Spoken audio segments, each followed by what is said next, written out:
All right, hello everyone. Peace of Christ to all. Today we have an important topic as usual, and today it's about Islam and morality. As a whole, as we know, supposedly all belief systems, supposedly they exist for a reason, just to make us a better human being and to make us a better people who do better for ourselves and for others. So today we are going to do a short examination of what it's called morality in Islam. Now, for sure, if you ask any Muslim, he will say clearly that Islam is the religion of morality, and there is no question about that. Now, the reason for us today to do this simply is just to explore if this is true or not. Is it true that Islam is a religion of morality or not? Now, we can examine this within many areas of studies. And, we don't want to just speak negatively about Islam. We want to speak about the good and the bad. Now, if Islam comes with something good, and there is no way that Islam is empty from anything good. It must be having something good. If it exists before Islam, as we will discover. As an example, Islam encouraged people to respect their parents. But that is not something new. That is something that exists in beliefs before Islam, where it's required by every human being to respect his parents. Actually, in the Old Testament, respecting your parents is extremely important, to the point if you don't, the punishment is death. This is not a joke in the Old Testament. So, if we find something in the Quran about, let us say, we can say it's good as value, we will find it is taken from somewhere else, and I don't see anything new. However, Muslims who they are watching us, they are more than welcome to share with us and to remind me if there is something I missed about the morality of Islam. Now, before we continue, we are going to read some reading, etc. So this is a program for adult people. We don't mean to be rude or to use a bad language, just to let you know. So don't post bad, text in the end of the video. What we say here is just for the purpose of education. As simple as that. So let us start. I don't know really where to start from. I looked for Islamic website to see Muslims, they have articles about morality. And from the Muslim articles about morality, I looked reading, and I found that this is one of the most shortest articles Muslims they made about their religion. Looked like they could not find something much to talk about. I will share the screen with you, so you can see what I'm talking about. Let us see here.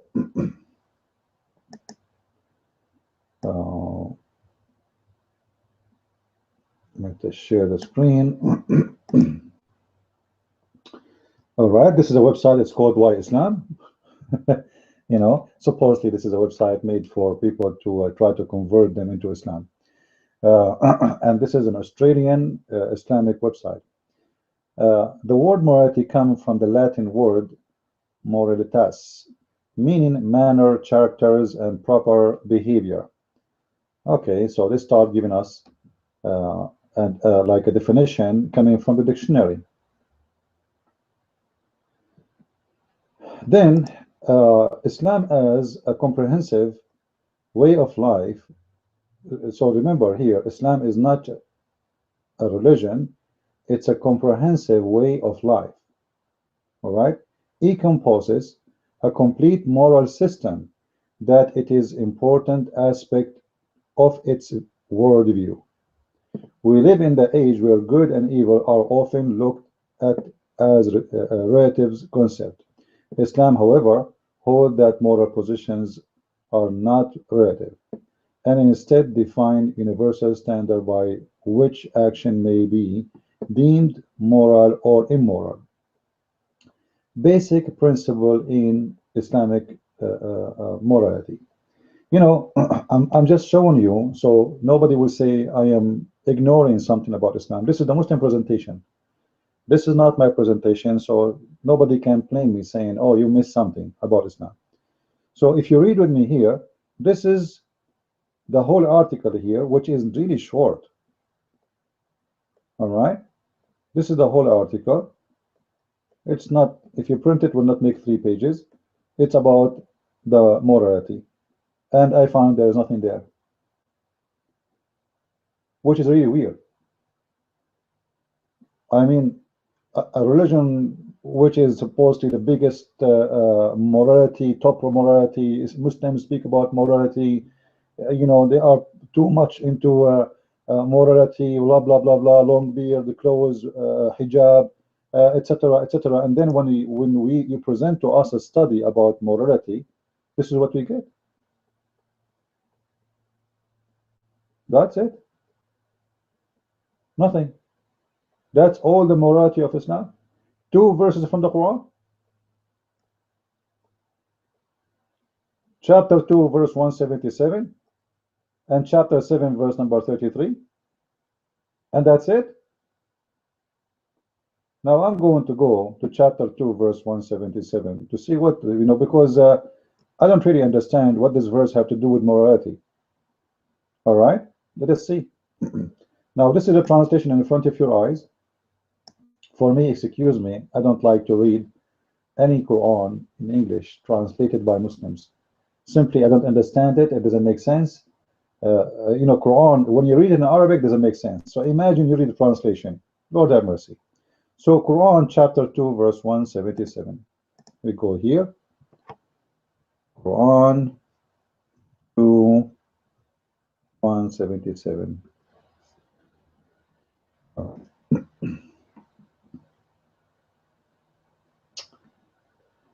All right.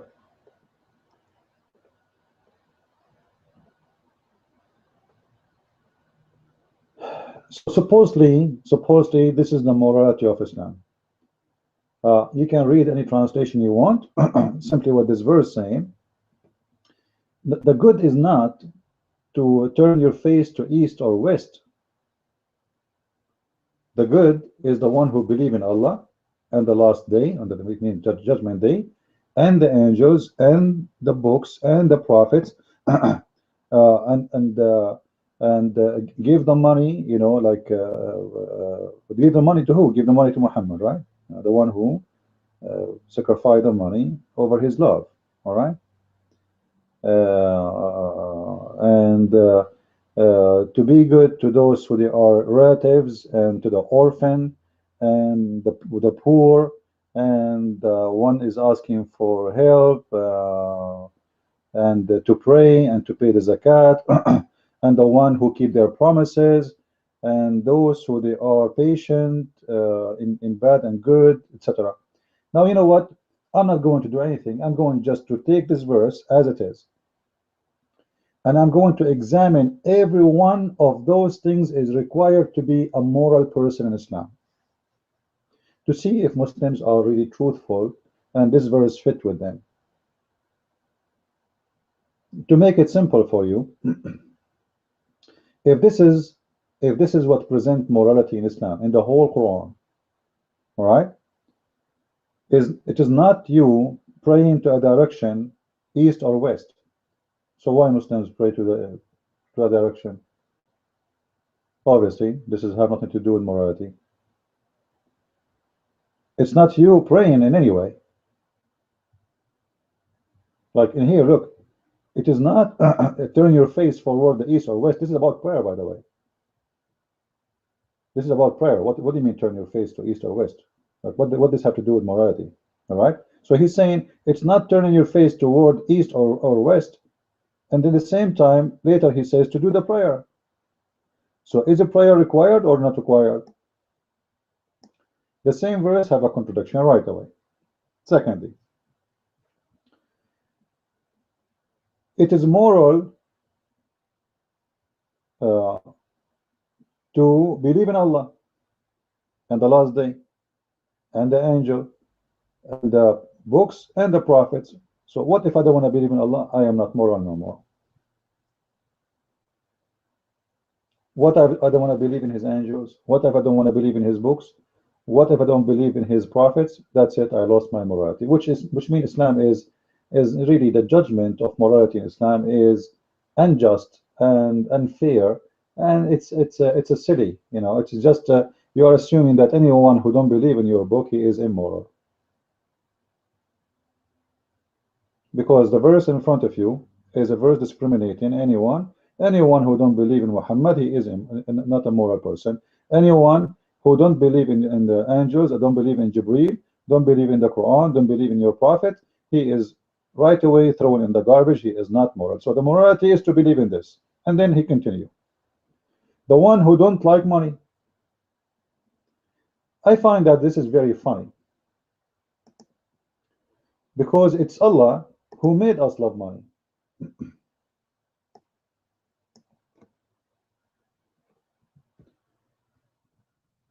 If we go to the Quran, like, isn't it funny that Allah, you know, he said to us that those who don't love money are the moral, and at the same time he is the one who made us love money.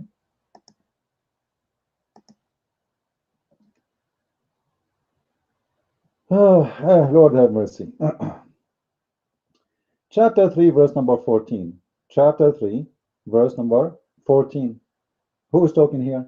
Allah. What Allah is saying, you can open any translation of your choice. Beautified, sorry. Beautified for men is the love of things they covet. Women, children, much of gold and silver, wealth, branded beautiful horses, cattle, wealth, etc., etc., etc. Okay, hold on. Who is the one who make men love those things? Who is the one who beautified those things to men?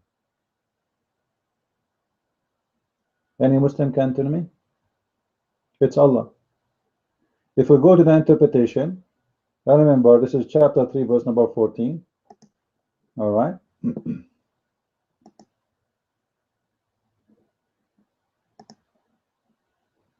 I'm just showing you that his own rules, the Quran rules of choosing who is moral person is not even, doesn't hold with each other.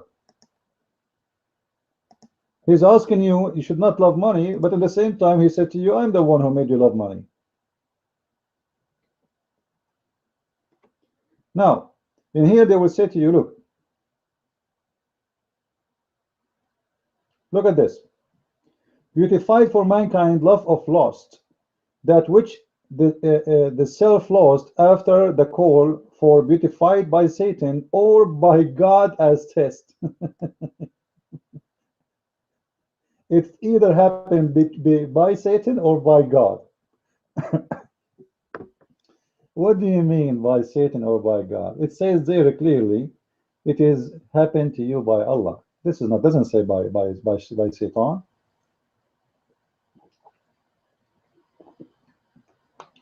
And just to show you the deception here, Allah will make you love those things to test you, or he made everyone. Is that a test for individual or test for everybody? The Quran says clearly, it's beautified for all mankind.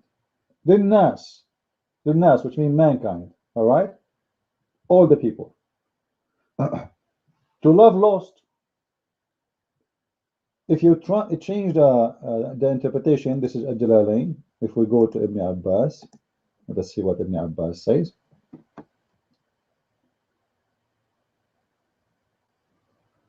You see in Ibn Abbas, the word shaitan is gone, because it's Allah. Allah then mentioned the bounties of the life of this world. He has made attractive. He who? He, Allah. He made attractive for unbelievers, saying, unbeliever, Allah, He made those things for the unbelievers. Are you serious? But it says beautified for mankind. It doesn't say for unbelievers. All mankind. Beautified for mankind is what people hearts find desirable for the love of joy and the come of women, meaning slave women, wives, etc. Hold on. So if somebody he likes slave women, he like to own slaves, he's a bad person? Man, oh man. How many verses in the Quran is speaking about owning slave women, which is halal, and Allah encourage it and Allah approve it? All right, it's forbidden for a Muslim man. Let us see about sex with slave girls. It's forbidden for a Muslim man to marry married women. You see here, you can read it from the verse before it actually. Forbidden for you, your mother, etc., etc., etc., and all married women except those whom your right hand possess. So it's forbidden for you married women. It's not about marriage, it's about sex, because you cannot marry a married woman, right? This is what I'm talking about, relations shaped by sex. But in the interpretation, they told us that you know, Allah beautified for man and the lost, etc., etc., and then they describe that lost as loving slave women to have sex with her, etc. But here we go. It is the Quran who order man to abuse the slaves and force them into sexual relationship and have sex with them. It's forbidden for you. Al-Muhassanat min al-Nisa. Who is the Muhassanat min al-Nisa in Islam? It is women who they are married and free, not slaves. They are free women. This is number one. Additional to that, they are married women. However, which means it can be either one of them, you know, either the free or the married one. However, this is not the case for someone you own. If you own a slave, she is a slave girl, she is married. Let us say she is married. A slave girl, she is married, she is lawful for you. In Islam, it's not forbidden for you to have sex with a married slave. It's forbidden for you to have sex with a free woman. She is married, or she is just because she is a free.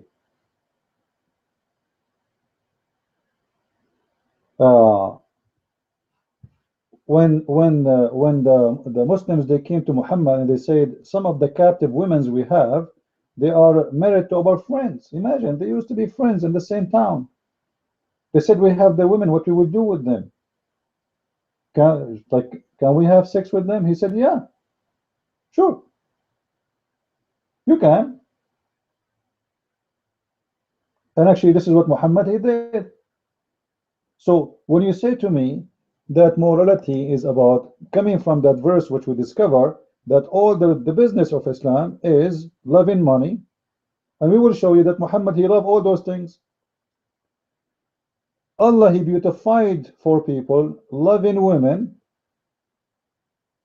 and boys and money and silver and gold and horses and the cattle and etc., and all like life joy.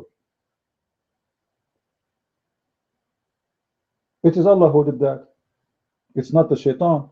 And this is why I say, always when you read an Islamic interpretation, you will see how much deception Islamic interpretation they have. Because how come here the word shaitan or Satan is not appearing in the whole interpretation? It's Allah. You see, Allah then mentions The bounties of the life of this world, and he has made attractive, for the unbeliever. Well, it doesn't say about unbeliever. And you know what? Let us say about the unbeliever, just to show you how the Muslim try to make it funny. If this is only for the unbeliever, so this is lawful for you. This is lawful. For the unbeliever is not lawful. It's lawful for you to have your lust in a married women who they are slaves. It's lawful for you to kidnap women from their husbands. It's lawful for you to steal a human being, all of him, not only his money and jewelries, no, the whole human being. You take him with you, you rape him or you rape her, and this is lawful, but it's an unbeliever, he loves a slave, he is bad. You see the moral standard of Islam? All right?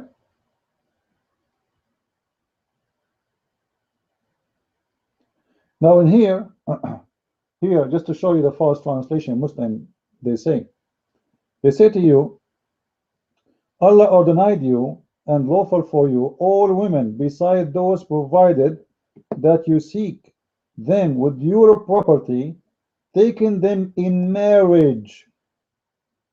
In marriage? Are you sure? Okay, let me go back to the Arabic text.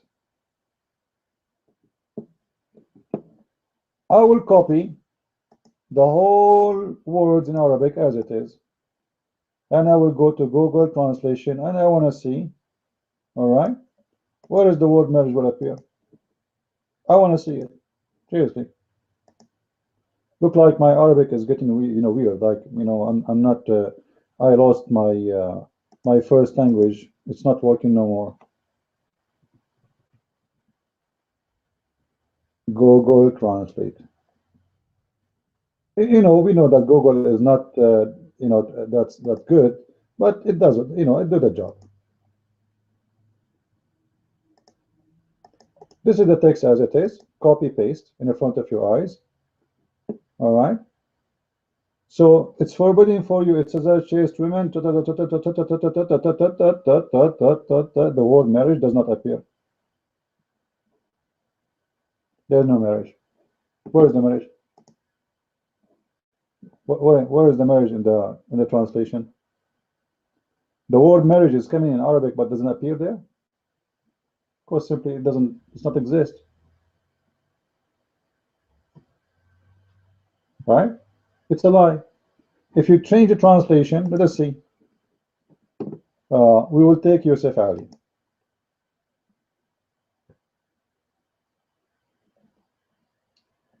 Look what Yusuf Ali he did, just to show you the fabrication of Muslim translation.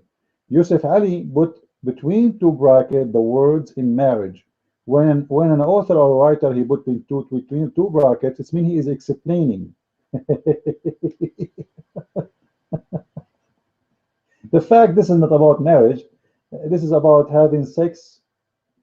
Either you don't need to give gift for a slave, right? To have sex with her already. This we know that you're a slave, you own her. But in Islam, you can seek sex by paying money. They say to you with gift from your property. What gift? Where is the word gift? Huh? It says wages. Paid in wages. There's no chastity. There's none of this. It's about if you want to have sex with someone, you want to pay her women. You want to pay the women some money for taking off her clothes, taking off her panties, excuse my language, you can pay her, and that is lawful in Islam. And this is what Muslims they call muta. Muta, for those who do not know,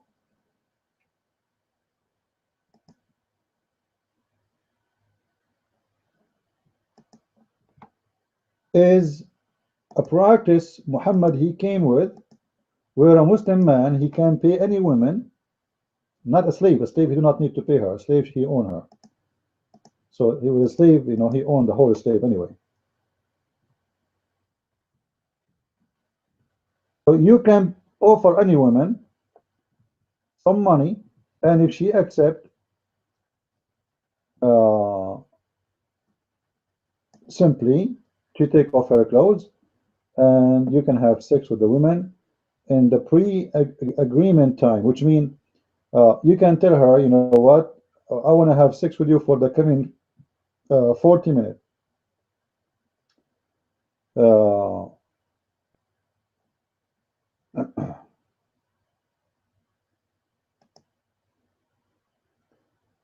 Look at this hadith, just to show you how this religion is weird. You know that we perform tamattu' with the messenger, whereupon he said it is right, but we entertained entertained fear. What?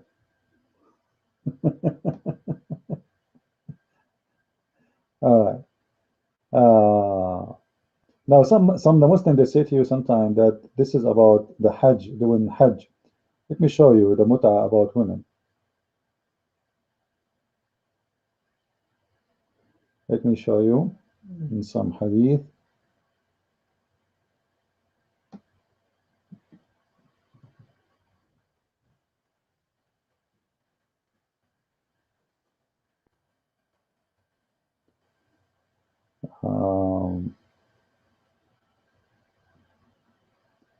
Here it shows you that Uthman is the one who forbid muta.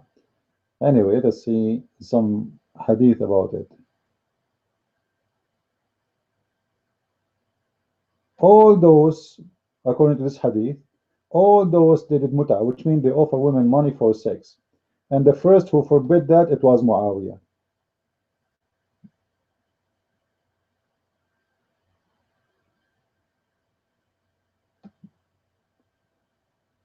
Some hadith they say the one who did that, it was Muhammad. Some hadith they say the one who did that, it was Abu Bakr. This is how Muslims are confused. Anyway, let us show you.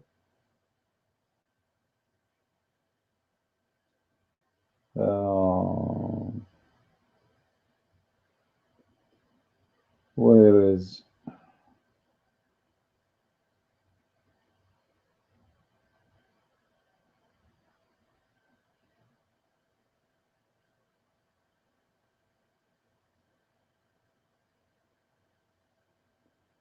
All right.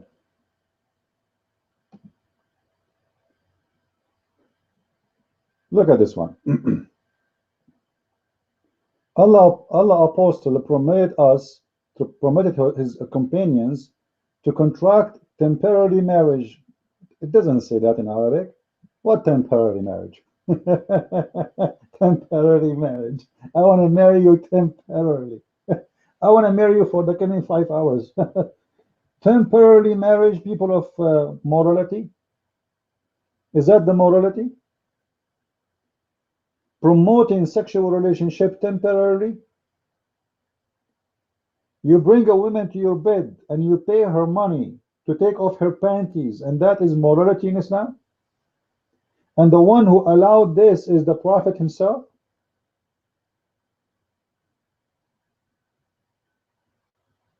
The Prophet, he allowed us. He permitted his companion to contract sexual relationship by paying women to take off their panties. Yeah, now the Muslim Sunni, they say this was yes, but now we don't practice no more, and it is abrogated. The fact this does not exist. There's no one verse in the Quran that says that this is abrogated. This is a verse in the Quran. All right, chapter 4, verse 24, speaking clearly about paying women wages for sex, not marriage. This is why it's called tamatta'na. Tamatta in Arabic means enjoy. Enjoy women temporarily. Enjoy women temporarily. And the verse in the Quran, the one we were reading, is talking about paying them wages, not in marriage. This is why you see it in English. It says temporary marriage, but in Arabic it's not exist. There is no such a thing in Arabic. It's called temporary marriage. It says we enjoy women. We enjoy women, tamattana, sexual joy. This is about sex, pure sex, nothing. You do not even need to know the woman name. You go to a woman, you offer her something. You offer her remote control. You offer her some food. You offer her some potato chips. Whatever agreement is, and you agree about time for how long it's going to be. So you say to her, how much you want to charge me to take off your panty for 15 minutes? She said $5.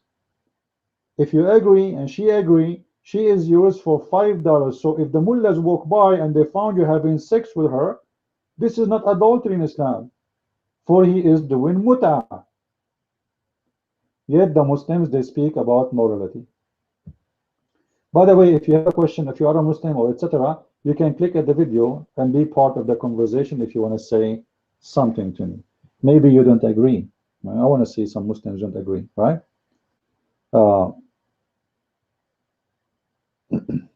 And here you will see two men. Here there's a story of two men, two Muslim men. We found a young woman from Bani Amir who was like a young she-camel. Man, they describe a woman the same as a camel, having a long neck. We proposed to her for contracting temporary marriage. Again, they are lying. They're not temporary. It should be we proposed for her to sleep with her. I don't want to be rude and use the bad word, to F. This is exactly what it says. So we proposed to her to F with her, with us, two of you in the same time, and presented to her our clocks as Dawah, really. This is Dawah, this is wages. What Dawah, man? There's no marriage here. She began to look and found me more handsome than my friend, but found the clock of my friend more beautiful than my clock. So she thought in her mind for a while, but then preferred me to my friend. So I remained with her for 3 nights. What? For how long? 3 nights. 3 nights. You see the morality of Islam? Two men standing in front, two Muslim men, those are companions of the Prophet. Those are the best of Muslims. Those are the best of the Abduls. They are standing in front of a female, and hey Fatima, how are you? How are you? Oh, I want to sleep with you. How much? What do you want? Like, I can give you this dress, and he have a dress. Take a look. Which dress you like, and you favor for of us to sleep with you.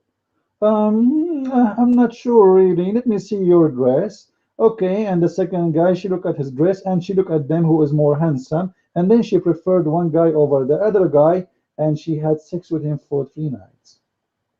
Wow, that's a lot of morality.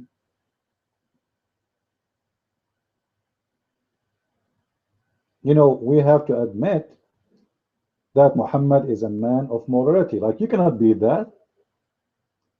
And remember, the one is doing that, he is not practicing something bad. This is he is doing he is practicing Islam.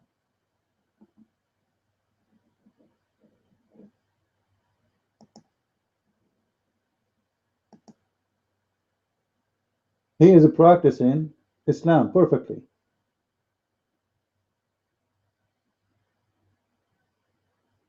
So he's not breaking the law. Those are not bad Muslims. Those are following exactly what Muhammad he told them to do. And Muhammad himself, he does that. But usually Muhammad, he gets it for free. And even if you have to pay, it's not his money anyway, right? So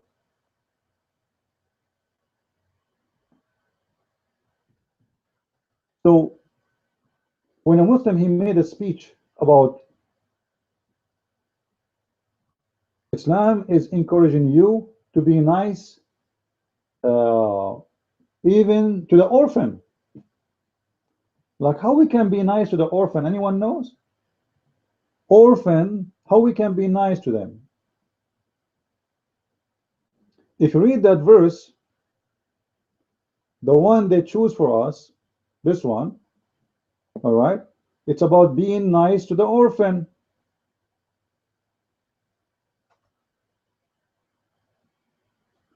in the Quran saying to be nice to the orphan is by sleeping with them.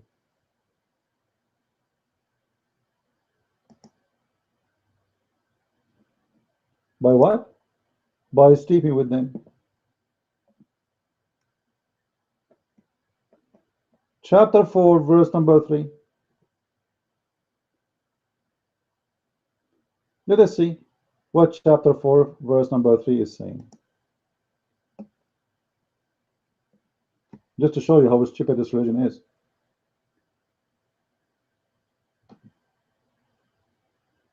And if you fear that you cannot act equally toward the orphans, then marry such women as seem good to you. What? What? What do you mean? Honestly, it doesn't make sense, right? If you cannot be fair to the orphan, marry such women as seem good to you. What the orphan have to do if you cannot be good to the orphan, marry women? What are we following, guys? There is something wrong there, right? What is the relationship between me being good to the orphan and marrying women? Anyone can tell me? I should be good to the orphan. Okay, great, that's wonderful. How I can be good to the orphan? Obviously, to be good to the orphan in Islam is by having sex with the children who they are orphans.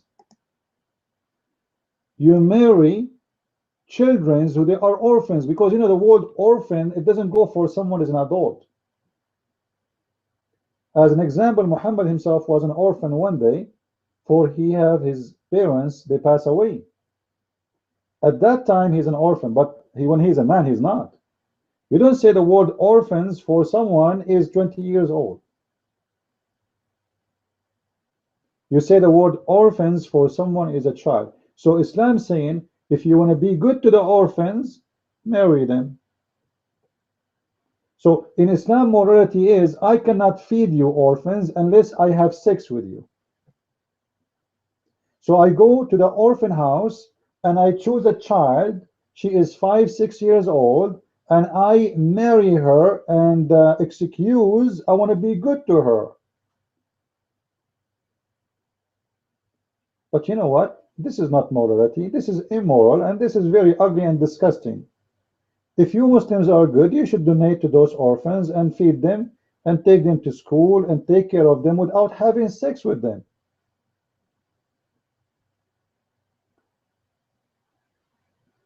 Which means in Islam, being good to the orphans is by raping orphans, not by being nice. You know what I'm saying? You want to be good to the orphan, like let us say you are an orphan and I want to be good to you by what? By asking you to take off your clothes and go to my bed, otherwise I will not feed you. And this is the morality of Islam. Now we go to the slaves. You see here they say that in about slaves, you know, and for ransom of a slave, the good Muslim is the Muslim who ransoms a slave. The question at first, how those people became slaves?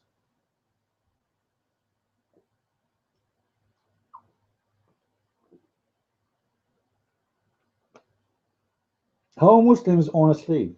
First of all, are we talking about ransom a slave owned by others or slaves owned by us?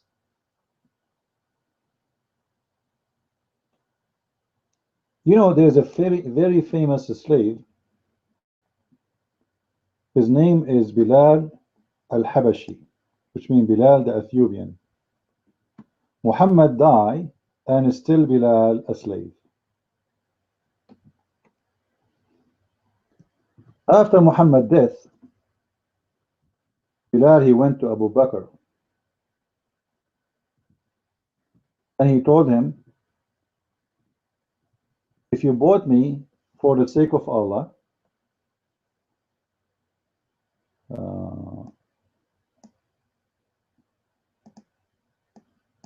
let us see if we can get the hadith.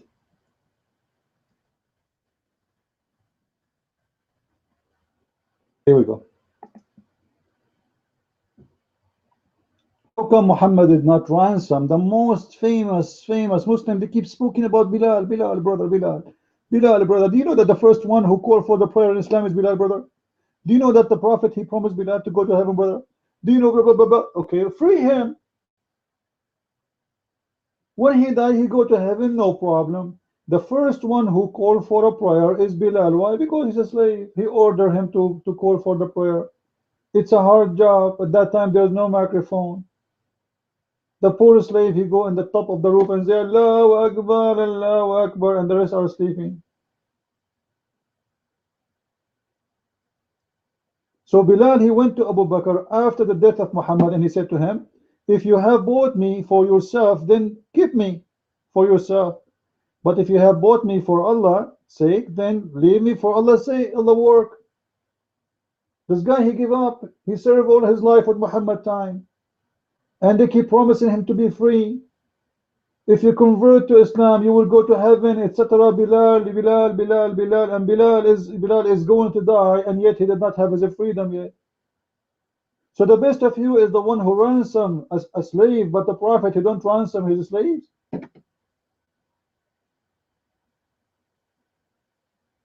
And then the slave, he go crying, going to Abu Bakr, asking for freedom. And why Abu Bakr bought him? Abu Bakr is a bad Muslim? Why he's buying slaves anyway? How many years Abu Bakr and Muhammad, they abused this poor Bilal? For how many years? Most of his life.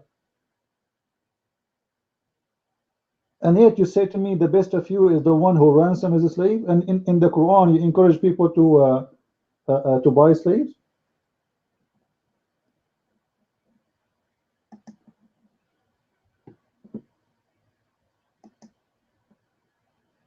It's very weird, you know, very weird when Muslims, they speak about morality.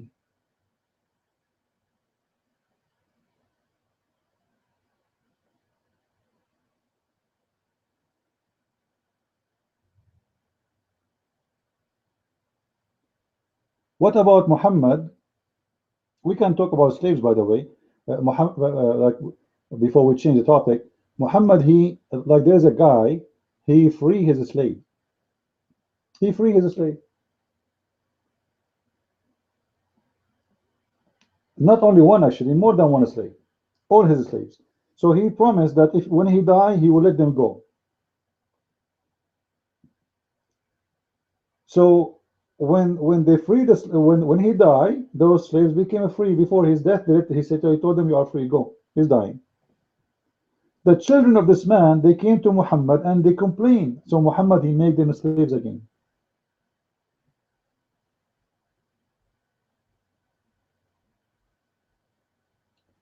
You can search in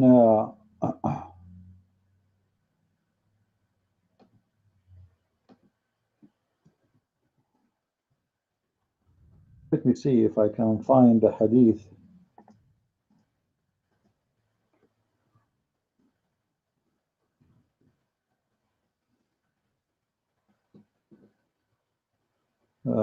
Let's see.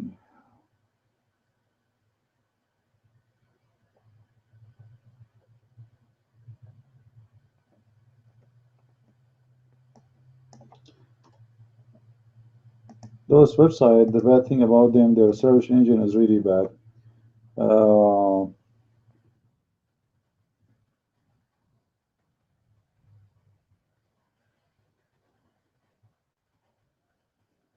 It's not coming.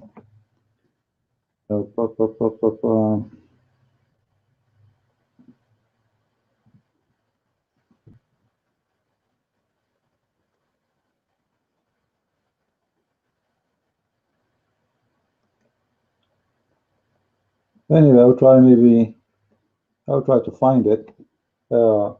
but it's a very well-known story where Muhammad, he enslaved them again.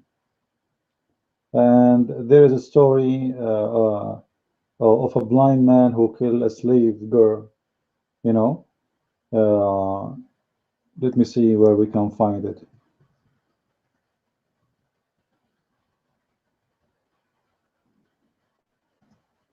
He killed his slave, and when Muhammad, he told him, why you killed the slave? The man, he said,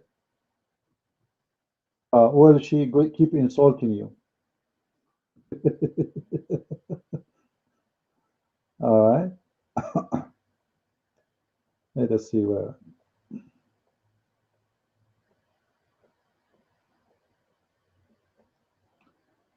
And as long as she's insulting the Prophet, so it's fine, you know.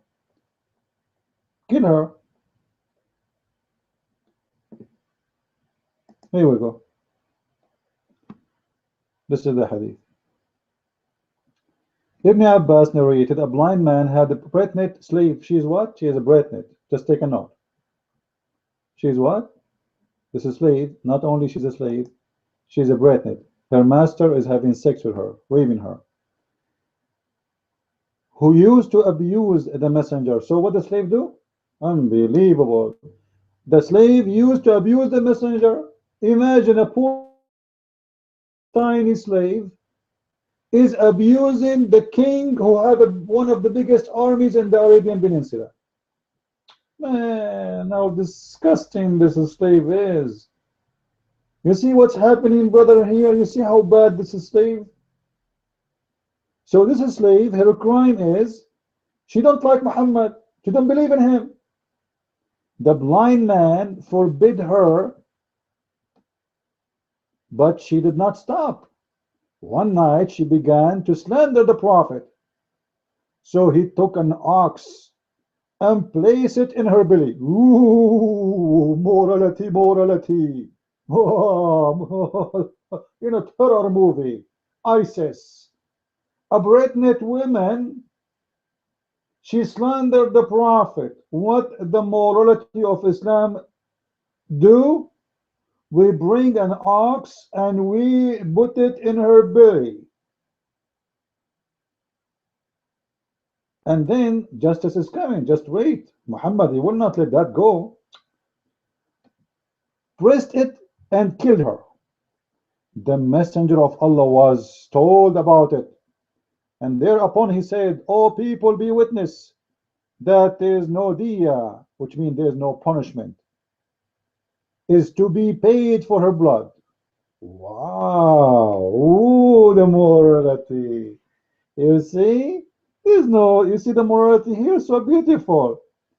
We slaughter a human being and the baby in her womb, and we put a ox in her belly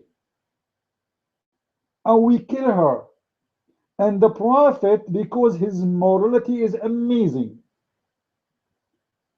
he take the side of the killer because simply she was slandering the Prophet. You know, the morality of Islam is not about the freedom of speech or freedom of belief. It's not about you believe in what you believe. You don't want to believe, it's up to you. No, no, no, no, no. The morality of Islam is different. The best of Muslims is the one who killed those who don't like Muhammad. That is morality. That is the top of morality. That is justice. And not only this, we kill a baby in her. She's a pregnant. And this is the reference.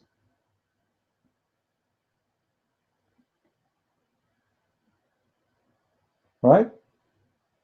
You see it?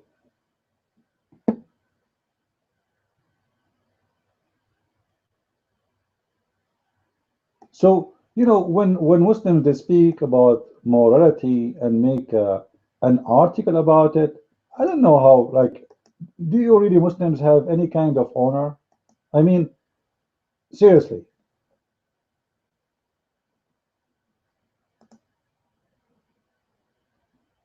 And we did not even talk about not even one to 2 million in percentage about Islam yet. About the crimes of Muhammad. How many women he raped?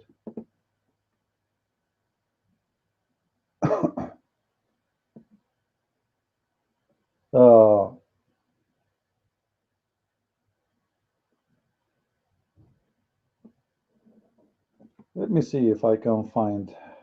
I'm trying to remember the other one. The other one. Um,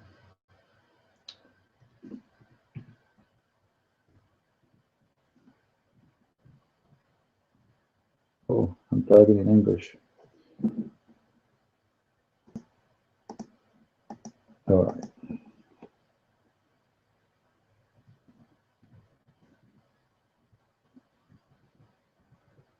Maybe this would work.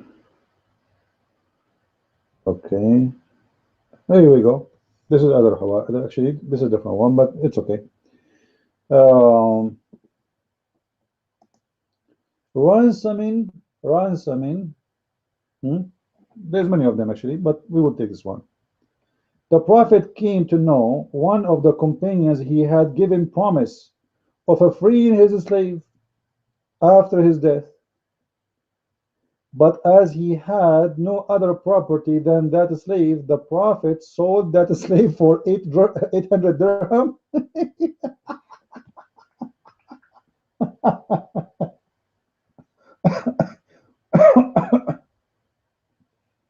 I thought the best of you is the one who what? Who ransom his slave. Okay, this guy, he is dying. He do not need money. What do you mean you? What do you mean you sold the slave which he free and give him the money? He is dead. Guys, listen carefully. It says, the Prophet came to know that one of the companions had given the promise of freeing his slave after his death, not before his death.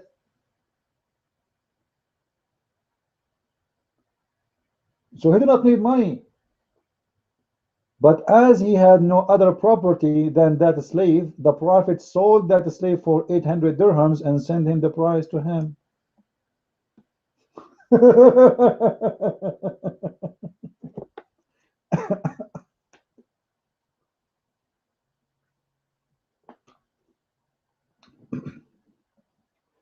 Let us see a different one.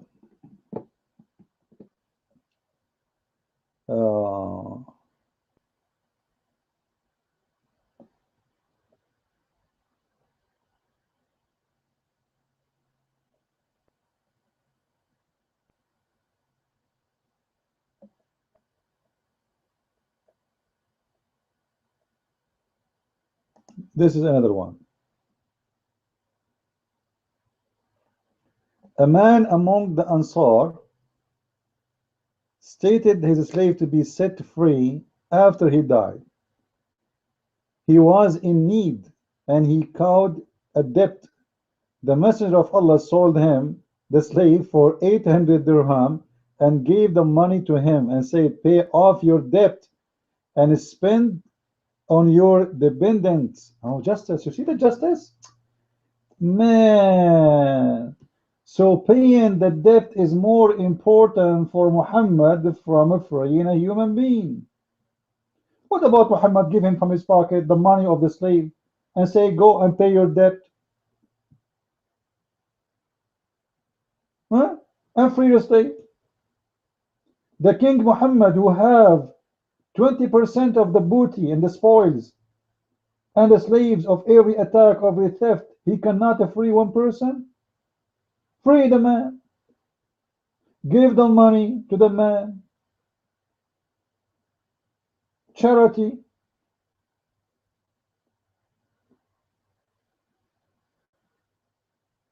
And here actually you see that Muhammad, Muslims have no authority in their life. Muhammad, he took the slave without permission of the owner of the slave and he sold the slave. Who are you to sell the slave anyway?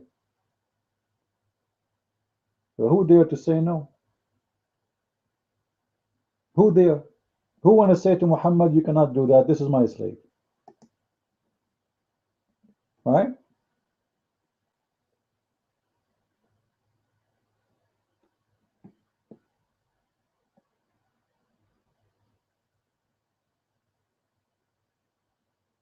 I don't know, like really what to mention. There's tons and tons of stories, you know, of morality. Like there is a hadith about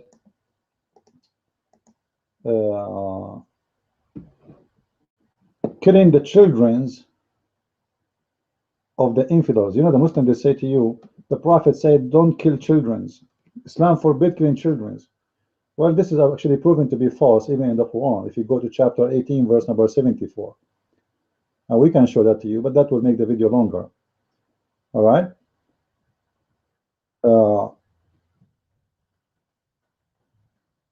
There's a hadith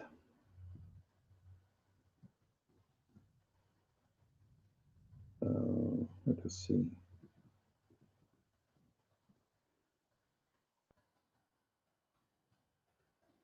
When they were killing, they are attacking the kuffar and they are killing the kuffar, and then they are killing their women and their children.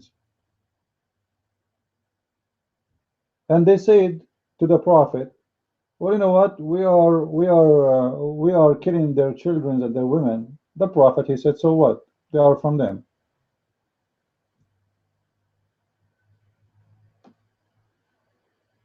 The Prophet, they came to ask him about killing the children. By the way, it's not here. It says we are slaughtering from them. فَيُصَابُ مِنْ نِسَائِهِمْ وَأَطْفَالِهِمْ وَذَرَارِهِمْ. The Prophet said, well, they, i.e., women and children, they are from them, pagans, so kill them. What a big deal. Don't feel guilty, kill them. Right? And there is a verse in the Quran, if you go to chapter 18, verse number 74, about killing a Muslim child, supposedly. And this Muslim child, he did not even leave Islam yet, or he did not even insult his parents, but he feared that when he grow up, he will insult Islam. What? What do you mean he feared? He feared, that's it. And look how he slaughtered him, just wait. فانطلقا حتى إذا لقي غلاما فقتله فقال أقتلت نفسا زكية. And so they went until they found a boy, and he killed him. And who is the one who killed the boy? This is the Prophet Al-Khadr. And Moses is learning from Al-Khadr, which means Al-Khadr is higher from Moses.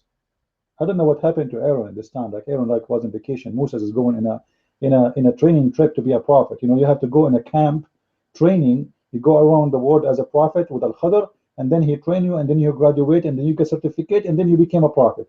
And one of the training of Al-Khadr for Moses, he saw a little boy in the street. He was playing with the boys. So he slaughtered him. So they said after having the ship, leaving the ship, what ship? It was a whale. What ship? It was a, you know, those guys, they used to travel in the top of a whale, like in the cartoon. What ship? What ship? Abdul, what ship? Lord have mercy. Making their way in foot until they met a boy who had not reached puberty, playing with other boys. Among them, his face was fairest. And Al-Khadr slew him by slitting his throat with a knife while he lay down, or by tearing his head off with his hand, or by smashing his head against the wall. Wow, man. Islam forbidding killing babies and children. This is a Muslim boy, supposedly. How we know he's a Muslim boy? In verse number 84, he explained why he killed him. You see here, Moses, he said to him, why you killed an innocent soul? Have you slain an innocent soul? So Al-Khadr told him, you do not know the wisdom of Allah. So let me show you. And later he explained to him in verse number 80. In verse number 80, he told him why he killed the boy. As for the boy, his parents were believers, and we feared lest he should overwhelm them. We fear This means the boy did not do anything yet. He's playing with the kids in the street. What do you know about the boy? You just walk in the street. Are you God? How we fear that the boy will be bad to his parents one day? Okay. First, this is against justice. Let him first do and be injustice, and then you punish him. Have you ever heard of somebody being punished for a crime he did not do yet? Because somebody, he is a Muslim. He fear that when you grow up, you will be a bad person, will kill you. Is that a morality? Like I did not even go, not even 10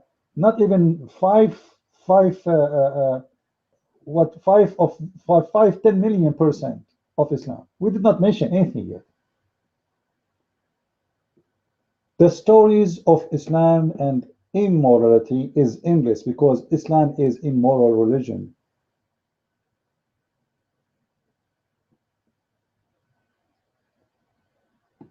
As an example, because Islam is religion of obsessed with sex,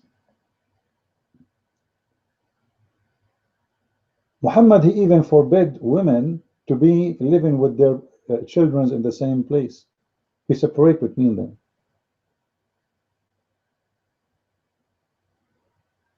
But I don't know if I can find this hadith.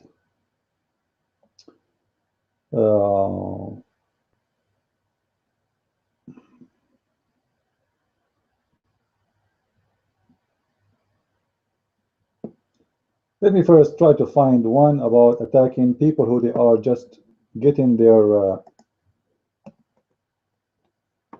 water from the spring. People they are coming to the spring of water. What Muhammad do? Let us see.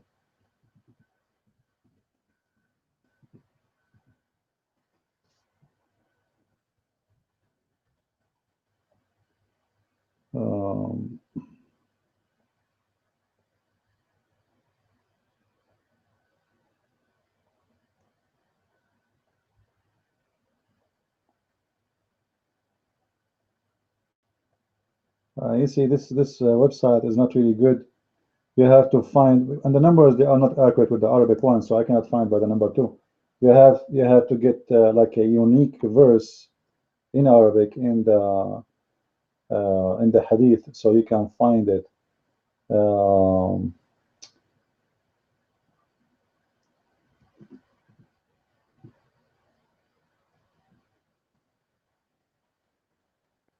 Let's see.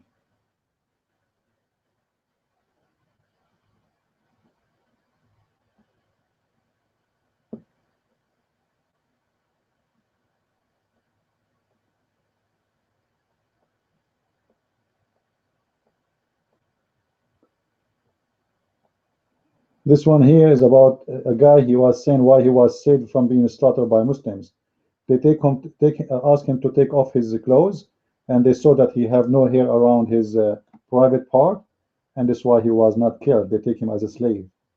So Muslims, they used to take children as slaves, and they kill anyone who have a hair around his private part. It doesn't matter how young you are.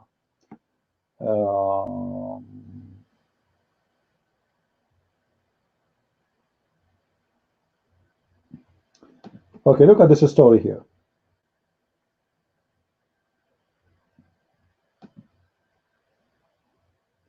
Anas said, captives were gathered at Khaybar. Dahya came out, saying to Apostle of Allah, give me a slave girl from the captives.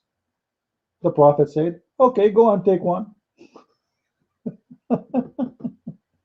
He took Safiya, the daughter of Huyay. And by the way, Safiya, Muhammad, he killed her husband, her children, and her father, and her tribe. And in the same night, they rape her. And look how Safiya is rolling by between the Muslims. The first rapist was Dahya al-Kalbi. Then Dahya was enjoying her with his friends, and then Muhammad, he heard how beautiful she is, so he asked her to be sent back to him. A man came to the Prophet and said, you gave Safiya, daughter of Huyay, chief lady of Qurayza? And al-Nudayr, Tudahya, you do that? Ah, look, Muhammad, he said, oh, what I did. I gave this important woman. She is very beautiful. She is the daughter of the chief. Tudahya? What a mistake. All right? And then he said, call him. Muhammad said, she is worthy for you. He said, call him along with her. When the Prophet looked at her, oh, yeah, she is beautiful. He said to him, which means to Dahya, take another slave from the captives. Captives. You see, the Muslims, they ransom slaves. What are you talking about? They don't make captives. They don't enslave women and rape them. They don't kidnap your wife and take her. No, they don't do that. Islam is religion of morality. Why people cannot listen? What's wrong with people? Can't you see how much morality Muhammad he have?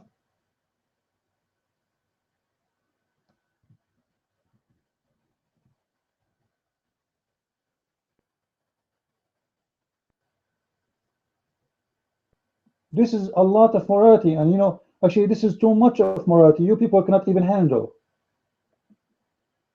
Actually, there's a video to explain exactly what happened in the time of Muhammad. There's a video I advise you all to watch.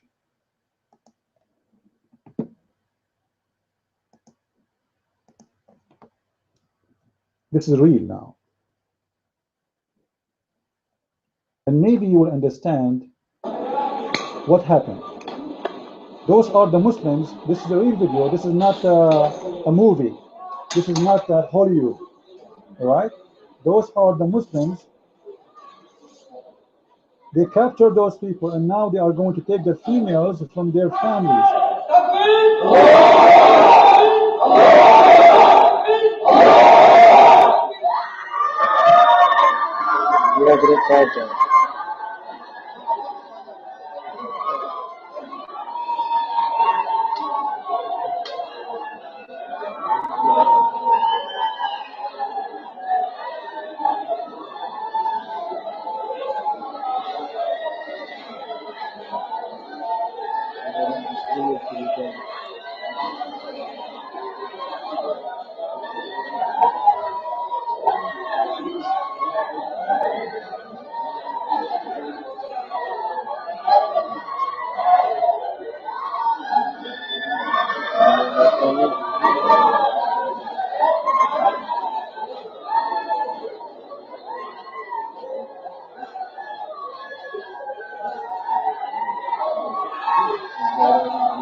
I think we cannot, you know, we cannot really deny how much morality there is in Islam.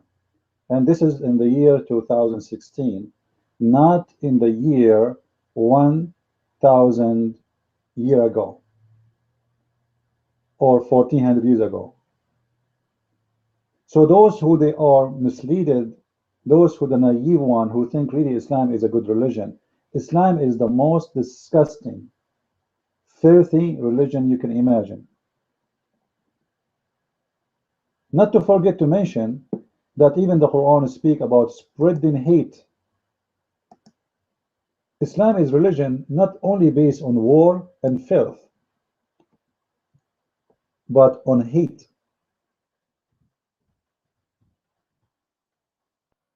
Muhammad, he wanted hate to be part, or let's say, the major column of his religion. But it's not coming. All right, let us see.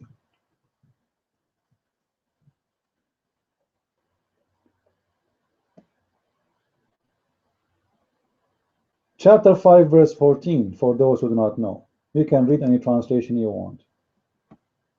Allah, He have a plan for the Christians. He planned for the Jews. He have a plan for the atheists. He have a plan for anyone who don't believe in Him. And the plan is very simple. He is going to spread hate and enmity between you, each other. Especially for the Christians. This is why I say, when I see Christians fighting over Protestant and Catholic, I say to them, thank you very much, for you are serving the plan of Allah perfectly. For this is Allah's plan. Allah has a plan for you. You Christian hate each other, fight each other, and Allah is doing His job by your hand. So anytime you see a Christian naive one, that's why I believe, seriously, those priests and ministers or etc. who divide the Christians, like this, like as an example, James White, this mental guy, he cannot talk about anything except attacking the Catholic. There's no question. The second, he will never attack Islam, but he cannot live without attacking the Catholic. For simply, this is a person who is serving the devil of Islam. He defends Islam and he attacked the Christians. For Allah, He said it clearly, I am going to string them with enmity and hatred between one to other to the day of judgment. So Allah have a mission for the Christians. He will use people like this man, and for sure there's some from the Catholic, they do the same too, right?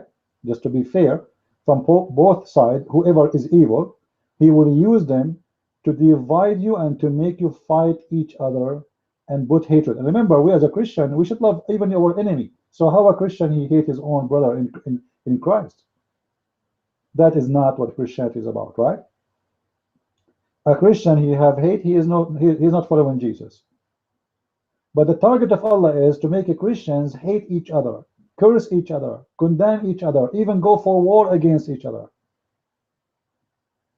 For this is the best of His plan for you. And whoever follow the plan of Allah, he is a follower of the devil. He don't belong to Christ, and Christ do not know you. This is why for me, anyone he start dividing the Christians, I put X on him. It doesn't matter who is he. As simple as that. You don't need to agree with the Catholic. You do not need to agree with the Protestant, because simply there's no way I can agree, me myself, with my own church in everything. We are different. Our fingers is different.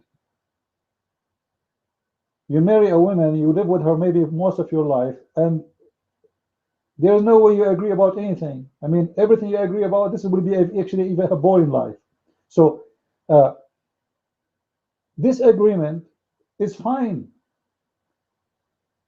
The important is what we agree upon in major, that all of us, we believe that our Savior is the Messiah. They believe in the Trinity. I am not a Catholic. Everybody knows that. I found myself more close to, let us say, a free thought of a Christian, which means not to be a person who belongs to a church name, to be a person who belongs to the Messiah Himself. You have the gospel, you have the teaching of Jesus, you have what He gave you, all right? So I do not need to be a Catholic, I do not need to be a Protestant, I do not need to be anything. All what I need to be is a follower of Christ. And I don't think any priest can come with wisdom better than wisdom, right? So we do not need a priest. And I believe strongly that priests, they can use by the devil, the same as the devil used Muhammad, to divide us. Jesus said, be aware from those who come to you in the clothes of a sheep. Right? Because those you trust in. So when you see a Christian or someone who claims to be a Christian trying or working hard to divide the Christian, this is not a Christian act. Stay away from him. A Christian person is Let us say right now someone of you is he don't agree with me. Even if you don't agree, you should talk to me with in a loving way. You know, my brother, you are wrong in this. Let me explain to you why. All right, no problem. That's good. Correct me.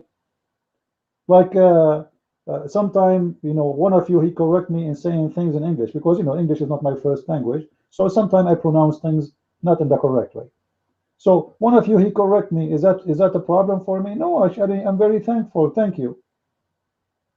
Actually, what his name Millions, he said to me, it is not say sized him, it says seized him, right?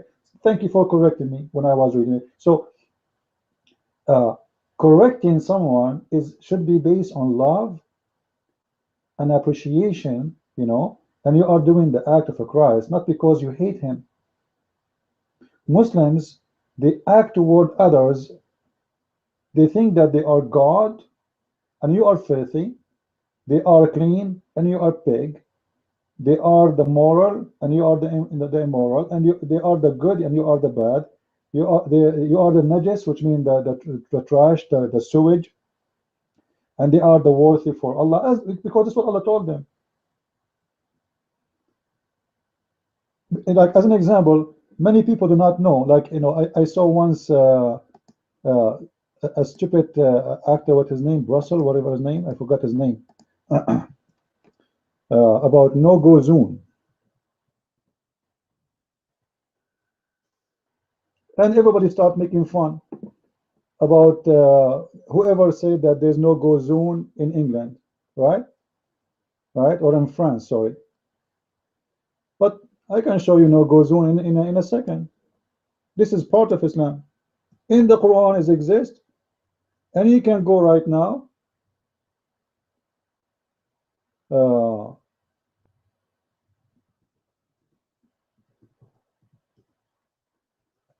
Maybe if we search for Muslims only and we search for images, here we go. You see it? Muslims only. No go zone. It's not a fantasy, it's true. This is the morality of Islam. There's a highway for the Christians and the Jews and the Hindus. Actually, Jews, they cannot get in. For the Hindus, the Buddhas, etc., because they are filthy. The one for Muslims is a green.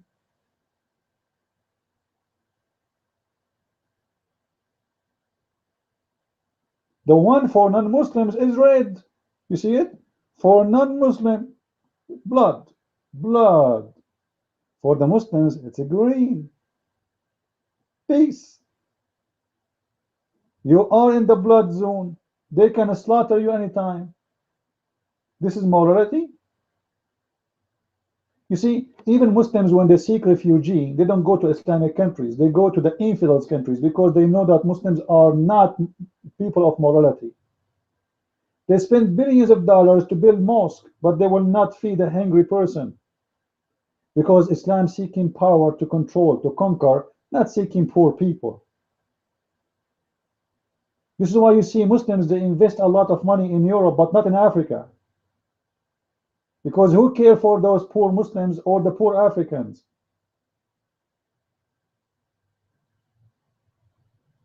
Saudi Arabia have $780 billion in USA. But they don't have $100 million to invest in Somalia. And this is a Muslim country. And there's almost 24,000 child die every month in Somalia from hunger. Right? This is the Muslim morality. They want to build like I saw in the news, like a head of the mayor of a city or something like this in France. He refused to accept the mosque to be open because he found it's built by the minister of Islam in Saudi Arabia, who said he want to destroy. He's asking the Muslim to destroy all the churches in the Arabian Peninsula. Well, this is what Muhammad said, not this guy. The Muslim, they wish to destroy all the churches in the world. This is not this guy. So you should close all the mosques, not only that mosque.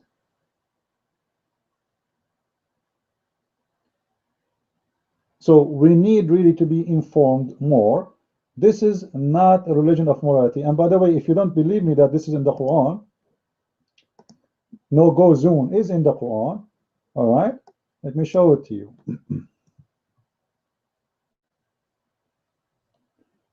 Let us go here. The Quran call you najis, which means filthy, disgusting.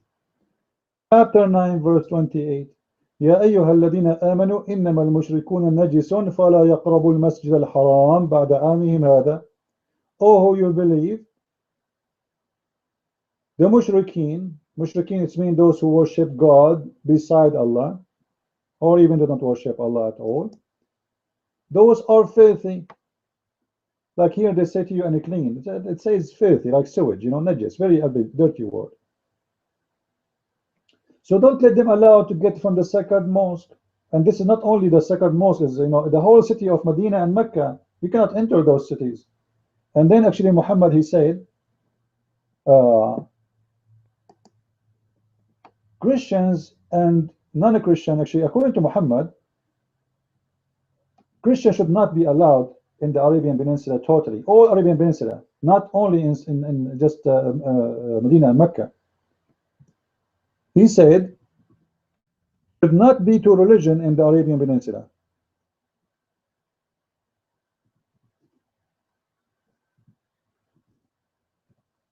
Let's see.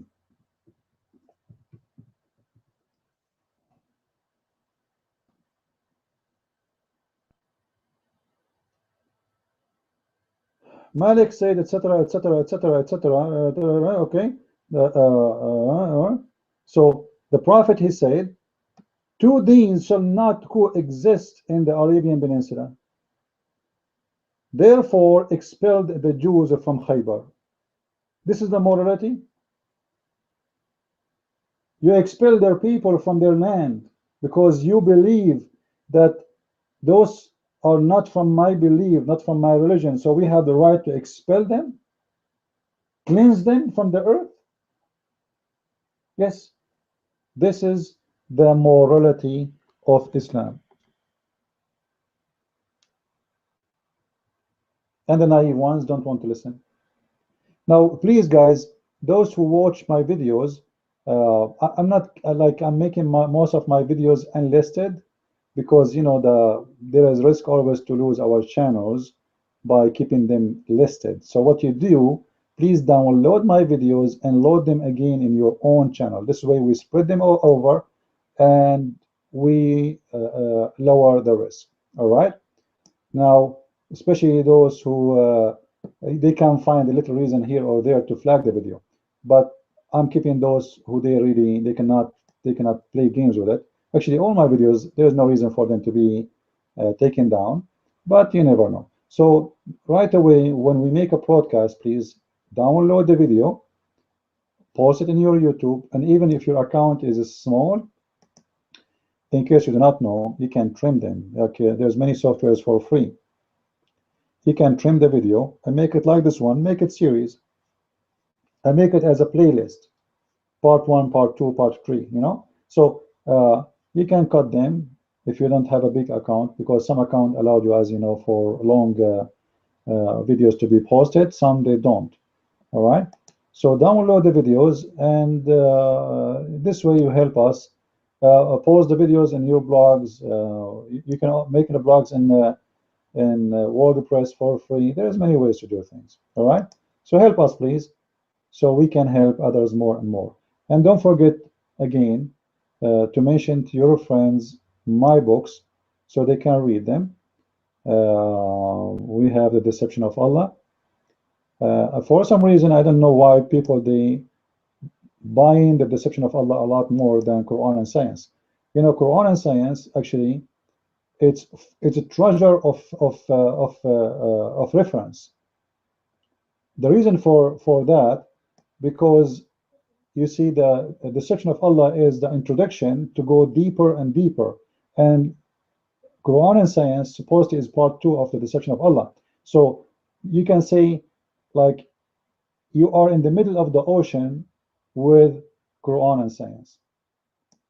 And because we are refuting the Muslims regarding their what they call it miracles, so you will see a lot of stories in Quran and science which is not mentioned at all in any Islamic books, you know, in English, or any books made by those who don't speak Arabic for sure. Uh, and even for me, I never read anyone writing about things I wrote. All right, because most of things I know, it's hard to be found in any reference known by normal people. You have to be really highly qualified, a person who spent his life maybe learning and studying Islam. So when somebody who don't speak Arabic at all, it's impossible for him to find those, even if he is a very smart, intelligent person. So Quran and Science is really, really, really a good book. Like now, I see the order of people of between the two books, like from every, let us say, every 4 orders for the section of Allah, there is 1 order for Quran and Science. When I was expecting that Quran and Science is going to be actually a lot more popular because of how much information there is inside. And actually, yesterday we changed the font of the printing, and you believe it or not, by changing the font, we saved 80 pages from the book.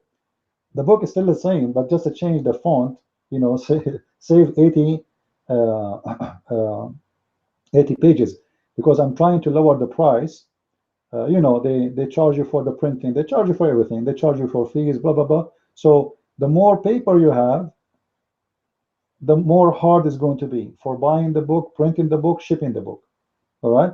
So if we can make the book the same, but using different kind of you know, font, and it's looked the same. Actually, I was really surprised. Just changing the font, the book is so clear to read, and it's wonderful. No, you know, and nothing changed.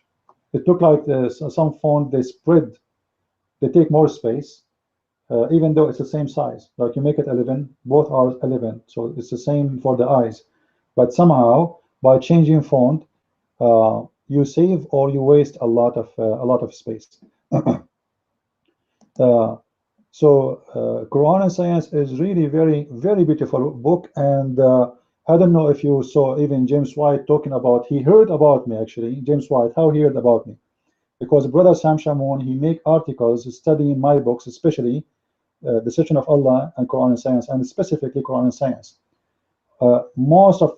Many of Sam Shamoun articles, he is making it from Quran and Science, as he told me, you know. So this is a very, very nice book to have, full of reference, and I hope soon we will have somebody to help us to translate those books to different languages. You know, we need German, we need, like right now we have, successfully we were able to have our French book, which is The Secret of the Arabian Prophet. In the French they say it, Les Secrets du Prophète Arabe. So the translation, it's let us say, it's kind of the section of Allah with some adjustment, but the translation is very fantastic. You know, I'm really happy with the translation of my work, and we need your help to tell your friends about this book, especially those who live in Canada, speak French, countries who speak French. And if you have this book already, please don't forget to make your review, honest review. And by the way, those who make fake review, like, don't make fake review. Amazon, they can shut down even your account. It's going to say in the top of you when you make a review, verified purchase. So if somebody is not real, like how you want to get my book, if like the section of Allah, some of you have my book because I sent it as a gift. Like when I printed the book, many, they said they cannot afford to buy it, so we sent, at that time I was like more comfortable than now, so I was able to send many of Christians the gift for free, and even I pay for the shipping too. But now we cannot do that. So how you can make a review unless you buy the book? You know what I mean? The only one who can make review without buying a book is Muslims. As long as the one is talking is a Christian friends, the book is not good. Anyway, so don't forget to make a review, and people, they will see in the top of your name verified purchase, which means you bought this book for read, and then your review will be valuable. And if the book is good, say it's good. If it's not, say it's not. We don't want Islamic taqiyya lies here, right? We have to be honest as a Christians. Okay, somebody is asking question. Fifi rocks. Fifi rocks. What is your question, Fifi? Sorry, I just saw your. What is your question? Can you give me your question? I just noticed your text.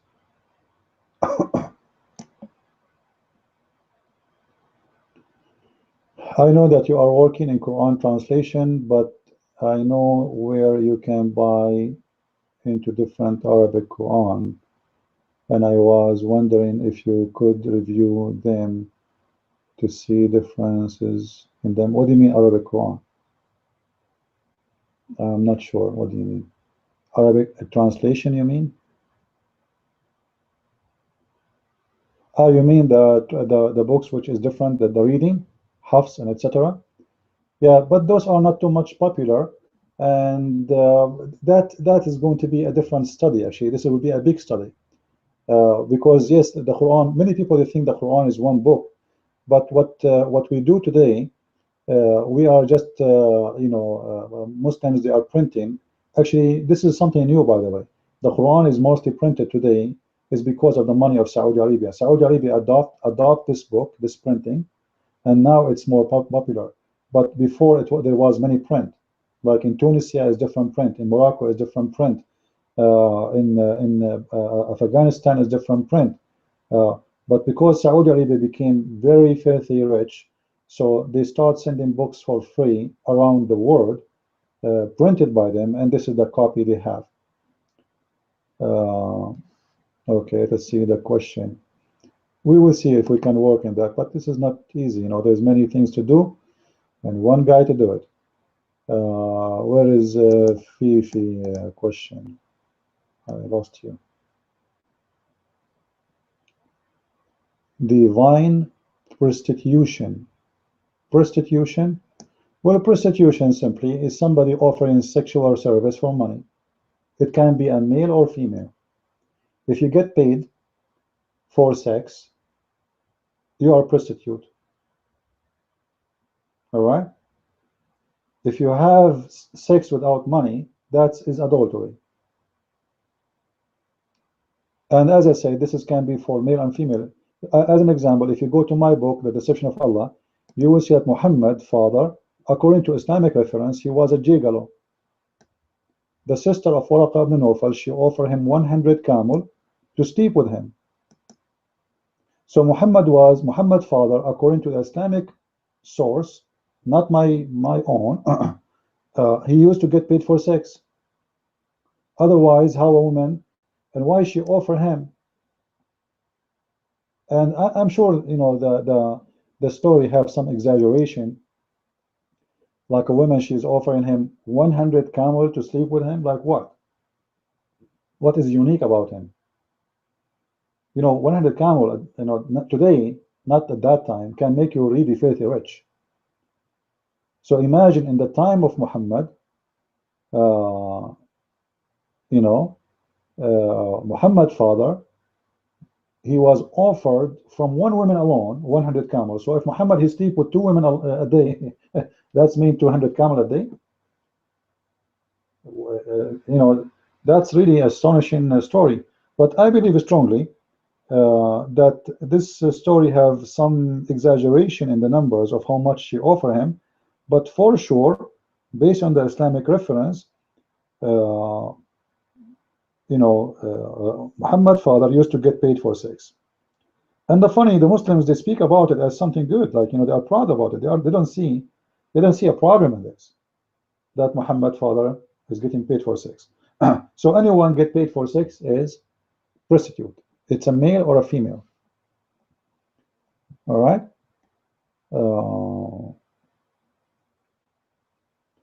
Did Muhammad use this flag the same as ISIS? Yes, actually the same. However, you know, this is not the problem. Let us say I use a flag look like the same as the flag of Muhammad, but I don't do what Muhammad do. You know, the ISIS. The question is, do ISIS do what Muhammad does? The flag is not really a problem. What if ISIS carry the flag of America? What if ISIS put the cross there? So, like, we have people who they call themselves KKK, right? Or, there's many races groups, and they claim to be Christians. But this is nothing to do with Christianity. Hitler, he have a symbolic for his fascism cross, but this is not a Christian cross and have nothing to do with Christianity. And actually, the most who fought with Hitler and they helped Hitler was Muslims. All the Muslims in the time of Hitler, they were taking the side of Hitler. Actually, until now, Hitler is appreciated in every Islamic house. They love him to death. You cannot insult Hitler in the Middle East. And the book of Hitler, Kifahi, is printed right now in the Middle East for free by the money of the United Nations, and which is given to the Palestinian to support the education. Look what they do with it. They got the donation and they print the book of Hitler. Because the Muslims, they are waiting for someone in the West to be a leader like Hitler, so he can destroy the West and the Muslims will overcome. And this is what chapter 5 verse 14 says. I will spread hate and enmity. All right. So anyway, download my videos, guys. They are long, yes, but you can trim them if you want. You can take, like, let's say today I mentioned about many hadith. You can make a video about that hadith alone, and you name it the way it fit with the hadith. You know what I'm saying? Like I spoke about the slave girl, oh Muhammad, the blind man, he killed her. You can trim that part and post it in your YouTube. That will take maybe a 5-minute video, but that will bring more people to your channel. This way, you can help us to spread the truth, and you preserved my teaching. So one day I'm going to die, all of us, we will die, right? So we want to preserve the truth as much as we can. Load them in your computer, save them in your computer, keep loading them, make a new account, post in Google Drive. You can copy the link actually as it is here, download it, and then you can post it in Google Drive. And later you want to share it with somebody, just send him a link. It doesn't cost you any money. Google Drive is for free. All right?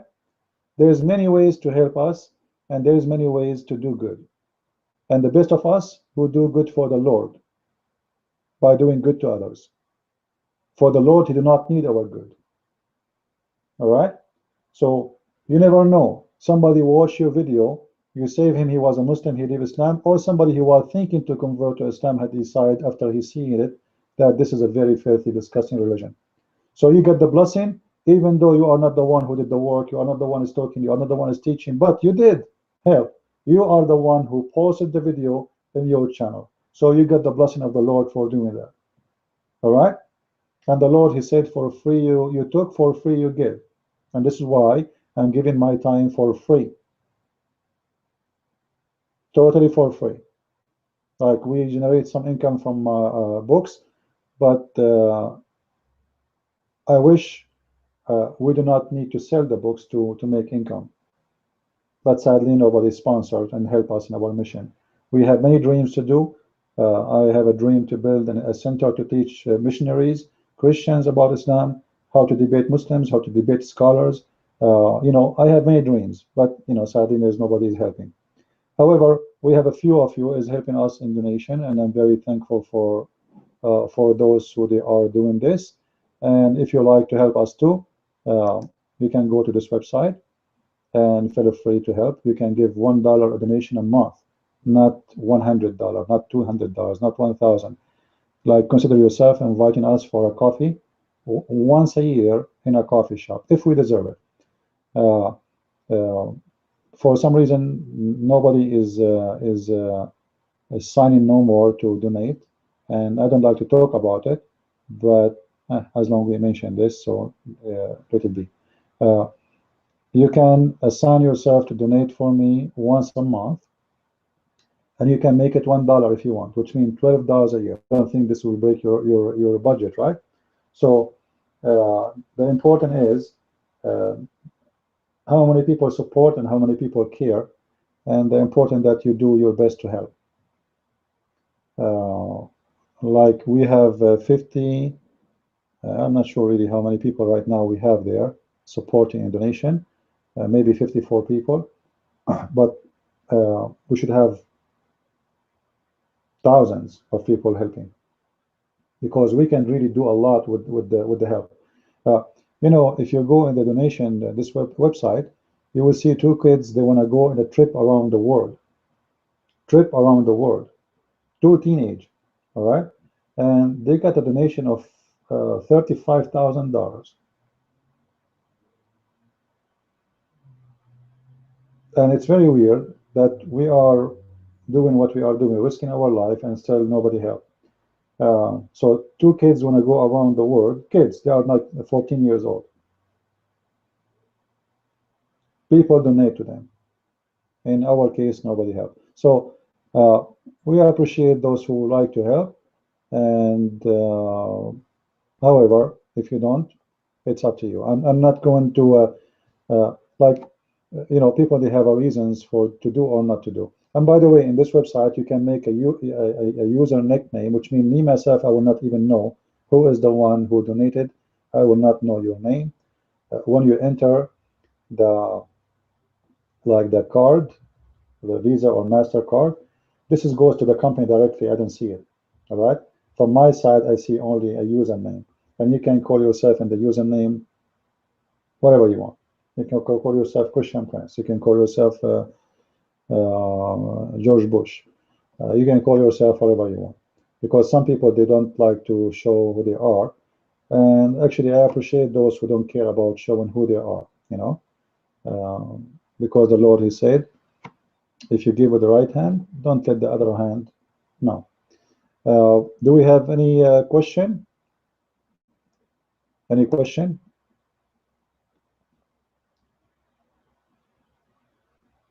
Yeah, translating to Polish or any language, you know, I appreciate anyone who want to help in the translation. All right. Now I'm thinking soon to start a new class for Arabic. If any of you is interested, let me know, please. We will start an Arabic class. The Arabic class is the same as the last one. It was for free for those who cannot afford it, and those who can afford, they can donate, and we appreciate them. All right. And in the same time, the Arabic class will not be. Yes, this is why I don't like the free things, because people, they abuse it. They think because it's free, so they don't show up. All right. The human being have a habit. If he pay for something, he feel guilty if he did not get it. You know what I mean? He feel pain. When you give it to him for free, he don't appreciate it. So they register in the class for free, and then in the beginning they are 17 or 18 people, and then the second class they are 14, and then the third class they are 12, and then after many classes we are like only 9. So from the 17, 18, there's only serious who they are 9. So in the beginning, we wasted our time with many who don't need it. But I believe the reason they do that because it's free. Like, if you know, if you pay for the movie and you don't go, you feel bad, right? You feel stupid. You know, you paid for it. This is why sometimes free is not a good idea for many. They abuse it. I passed my Quran and science book into Muslim, believe it or not. After he read, I am the guy from Manchester who come to your partalk. My question was, is there any compression with the flag of ISIS and the flag of Muhammad. What we know that it's the same, generally speaking, it's the same flag. But as I say, this is not really important. ISIS, they don't present Islam because they have the flag of Muhammad, but because they are practicing what Muhammad did. As an example, burning human beings alive for not being a good Muslims or for leaving Islam. This is a practice by Muhammad and by his followers. Let me show you. The first one actually who ordered to burn people by fire, it was Muhammad. And then even to burn trees and to burn, even to dig in the graves as they do right now in Syria and Iraq. Like here you see the Prophet of Islam, he's burning the village. Let's see.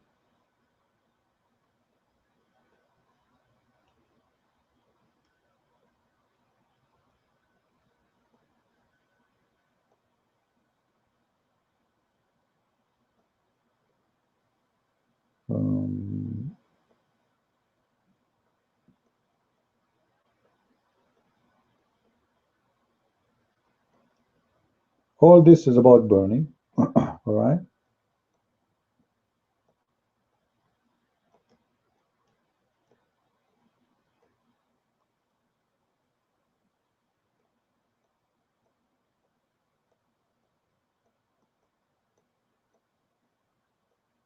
Let us see.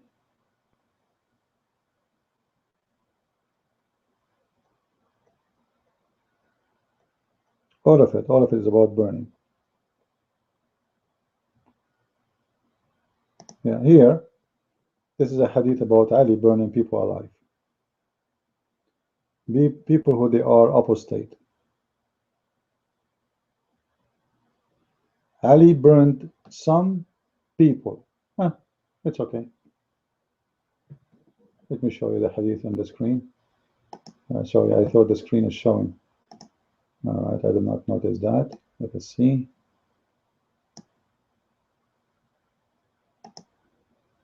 See, all this time I thought you guys are sharing the screen with me. All right. So you see here, Ali, he burned some people, and Ibn Abbas, he said, I had in his place, I would not burn them because the Prophet, he said, don't punish them by the punishment of Allah. But the fact, the first one who said, burn people, it was Muhammad.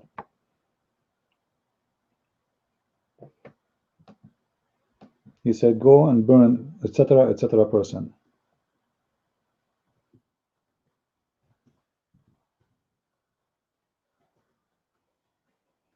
It's not coming.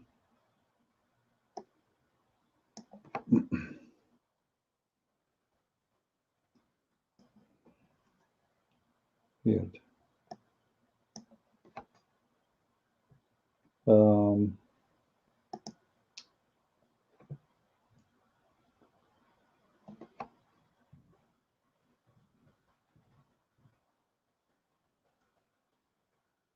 It's not coming even in the root. Yeah. Anyway, there's many stories about burning people alive, and everything ISIS they do is the same as Muhammad does. Like name for me one thing ISIS did, Muhammad did not do. Kidnapping, killing, slaughtering, raping, forcing people to pay money, ransom, asking for ransom, kidnapping and asking for ransom. Like just yesterday, we heard that in the Philippines, they beheaded a Canadian man. Oops, I'm typing in Arabic.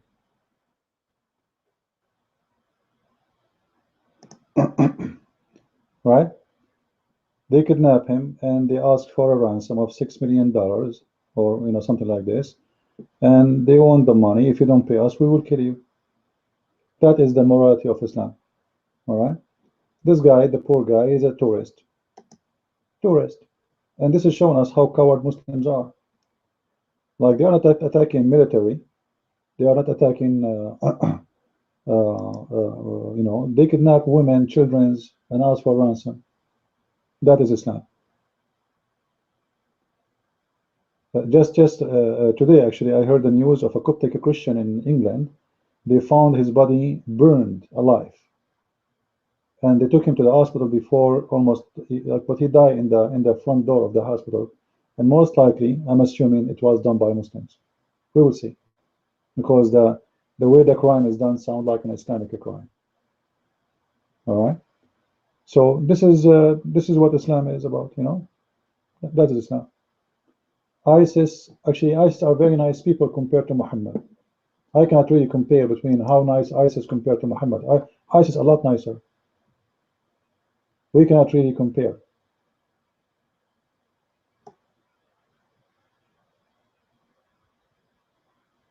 And we can prove that, you know, with facts.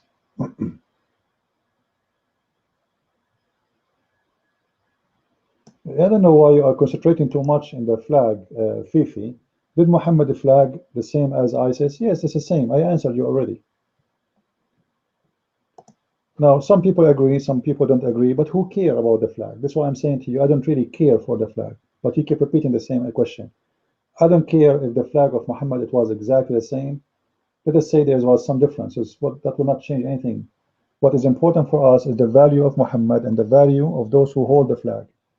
Is ISIS practicing Islam when they are killing people, or they are not? Are they slaughtering because of Islam saying slaughter, or not? Are they kidnapping because Muhammad, he said kidnap, or not? This is the important. It's not the flag, it's not the clothes, it's not the color. If ISIS, they grow beard or not, who cares? Is the beard the problem? Is the flag the problem? Or the crimes is the problem? All right? So we don't want to focus in silly stuff. We want to focus on something serious. The serious about ISIS, they present Islam perfectly. And actually, all Muslims are ISIS. As an example, in Saudi Arabia, do they do beheading? They do beheading, yes.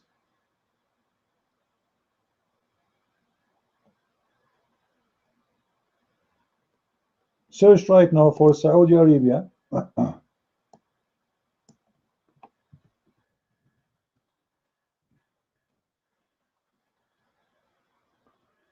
I'm typing in Arabic, so okay.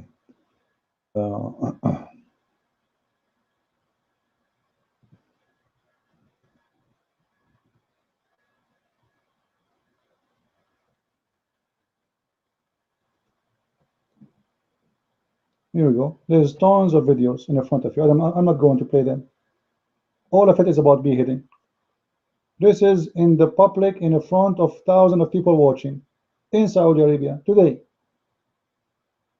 This is not ISIS. Just yesterday, Mauritania, the government of Mauritania, the court issue a judgment of execution for someone who insulted the Prophet. Government, they are ISIS. All of them, they are ISIS. Don't fool yourself. What ISIS? They cut hands, they cut feet, they will be beheading, they do stoning. All of them is the same as ISIS. So why people concentrate on ISIS? What about the rest? This is normal practice in Islamic countries. ISIS are not doing anything. Nothing special.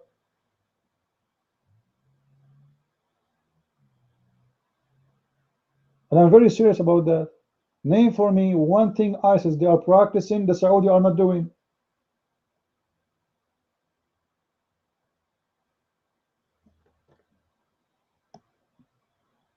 Did you watch the video of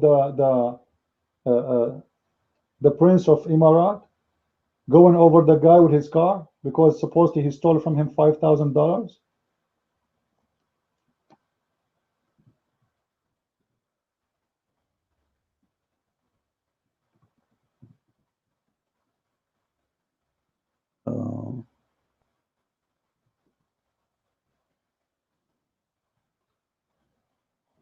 Let's see if we can find the video. Here we go. Did you see this video? Videos produced by the UAE Tourism Authority tell of a simple desert people who have turned their oil-rich country into a bustling center of commerce. And its failure to take action against one of its own, caught on tape in what can only be described as sadistic torture. Just the first few seconds of the 45-minute tape are damning enough, and it gets... He put salt in his anus, he beat him with nails, he go in the top of him with his car, and the police are around. The police are holding him for him. He's a prince. This guy is a prince. The one is shooting at this poor guy. This guy is a prince. So what ISIS? Seriously, what ISIS? All of them, they are ISIS. Those people, they have no morality. They have no dignity. The human right for them is a joke. And you people in the West, you are living your fantasy. You think this is ISIS. What ISIS? ISIS, ISIS, ISIS. ISIS is nothing. Every Islamic country is ISIS.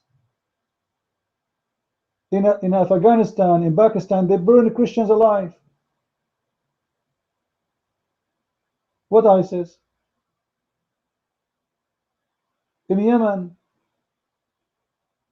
just yesterday in Yemen, they slaughtered someone just because they said he is insulting Islam by posting on Facebook.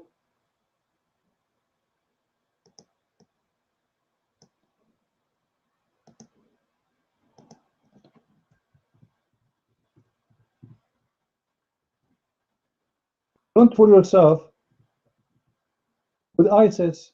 ISIS are not bad compared to the rest of Muslims. Are the same. They are. This is Islam. This is the guy. This is the poor guy. They killed him today. Just today. Just today. What is a crime? According to them, he's an atheist. That's it.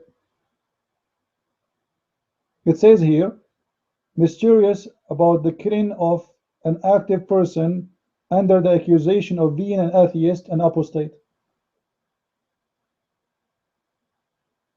What ISIS?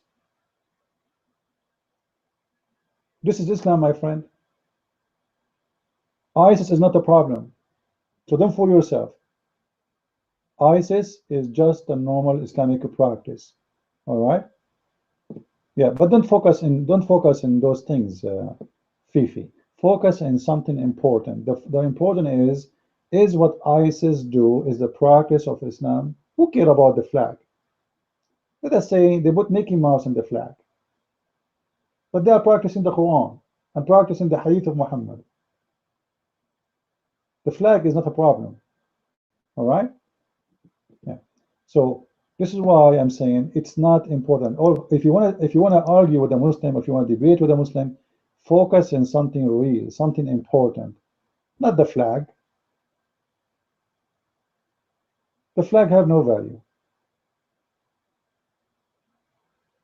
They use Muhammad flag, they use a Hitler flag, they use USA flag. It doesn't matter. When they cut the head of somebody, they mention the name of who, the verse of who, the verse of Allah, the name of Muhammad. They say Allahu Akbar, Takbir. They don't say the anthem of United States.